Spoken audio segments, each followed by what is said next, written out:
When my dad came to games here, I wondered, did he get to sit in the box? Jackie Friend last stepped foot in Notre Dame Stadium as a teenager in the 1960s. To come here and just be surrounded by the sense of the Leprechaun and the Fighting Irish, it's pretty overwhelming.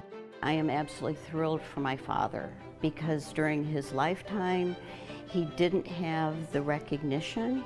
The father that she so fondly speaks of. Nobody knew who Ted Drake was. Ted Drake was born in Bremen, Indiana, and graduated from Elkhart High School in 1927. With a passion for commercial art, Drake went back to Elkhart after enlisting in the military during World War II. After the Navy, he worked for Wilson Sporting Goods in Chicago, doing advertisements for them. In the early 1960s, the University of Notre Dame was looking to rebrand or change their logo from the Terrier Clashmore into a new logo that was more representative of the Irish heritage. Apparently, as a young child, he liked to draw leprechauns. So that was something that he had done for many years. So the university turned to the local artist for help. The idea was that it was to be used one time on those little cards that they give out that list the games for the season. And that's all it was going to be used for. Paid $50, and then it just exploded.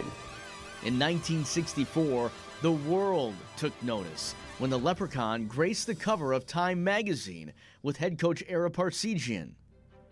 More than 50 years later, the Leprechaun is one of the most recognizable mascots and logos. You do see it all over, and I just wander over to people and say, hi. My dad did that. Ted Drake did draw the Fighting Irishman logo, but he also worked on football program covers for Notre Dame, as well as doing paintings of the Four Horsemen of Notre Dame. Now, nearly 2 decades after her father's death, Jackie Friend finds herself perusing a once familiar path. He was so good. A half-century has passed since she walked these concrete concourses with her dad. It's one more piece of my dad's life. Those program covers now hanging. Ted Drake's work once again on display for the world and his daughter to see. He was a very funny man. He was incredibly talented, and he loved what he did. What would the conversation be like between you and him if you were here to see this? First thing that goes through my mind is, you did it. You did it. There is the recognition. You did it. And I'm so glad that I could do that for him. I love you, Ted.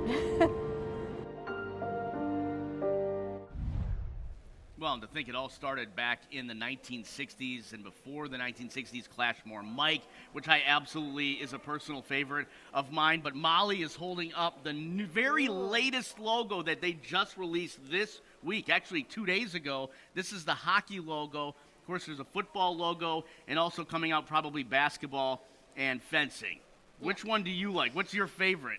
Well, at first I didn't like the football one. I'm a person of tradition, to be honest, so I was like, what's up with all this hoopla? But honestly, I gotta say, I like the hockey one. It just kind of flows, so I'm a fan. I'm curious to see how they're gonna do it for the other sports, though.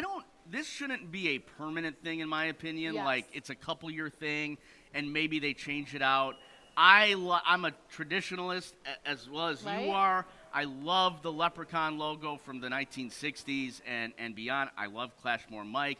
I like just changing it up. I like tradition that Notre Dame does in general. Thank you so much for joining us today, and I love this logo too. All good, all selling in the bookstore, I'm sure. Oh, I'm sure of it. But you know what they say, don't fix what's not broke. And I gotta agree with it for this. So All should be right. temporary, in my opinion. We're going to be right back on ABC 57 Kickoff with a look at the Hoosiers football season.